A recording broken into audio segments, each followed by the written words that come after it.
If you're using email sequences in Monday CRM, there are two small features that can make your email feel a lot more professional. And most people either miss them or don't set them up correctly.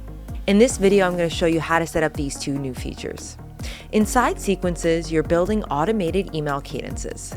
So you might send an initial email, then follow up a few days later, and then send a third message if there's no response. Now, the first feature you'll notice is email signature. By default, your automated emails won't always include the signature you expect. So you want to make sure that this is configured properly. To set this up, go to your CRM settings in the top right. Then navigate to the email signature section. From here, you can fully customize your signature. You can add text, formatting, images, and even edit it using HTML if needed. Once you save it, that signature will automatically be included in your emails. Not just when you send emails manually, but also inside your automated sequences. So that ensures every message you send looks consistent and professional. Now, on to the second feature, which is email threading. And this is where your sequences start to feel much more natural. By default, each email in your sequence can be sent as a brand new message, but that's not always what you want. Instead, you can choose to send follow-up emails as replies to your previous emails.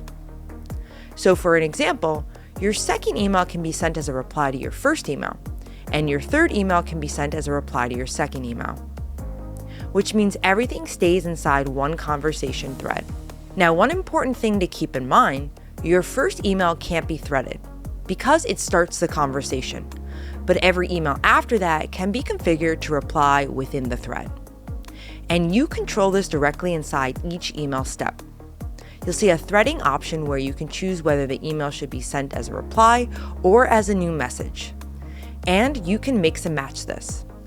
For an example, your first and second email can be new messages, and your third email could be threaded as a reply to your second. So you have full flexibility depending on how you want your outreach to feel. And this is where the differences really shows. Because instead of sending disconnected emails, you're creating a natural conversation that feels much more human. So, quick recap. Make sure your email signature is configured in your CRM setting, and use email threading to control how your follow-ups are sent. If you're running outbound on automated sequences in Monday, these two settings can make a big difference in how your emails are received. And if you want more breakdowns like this, make sure to subscribe to our channel with the link below. Thanks for watching.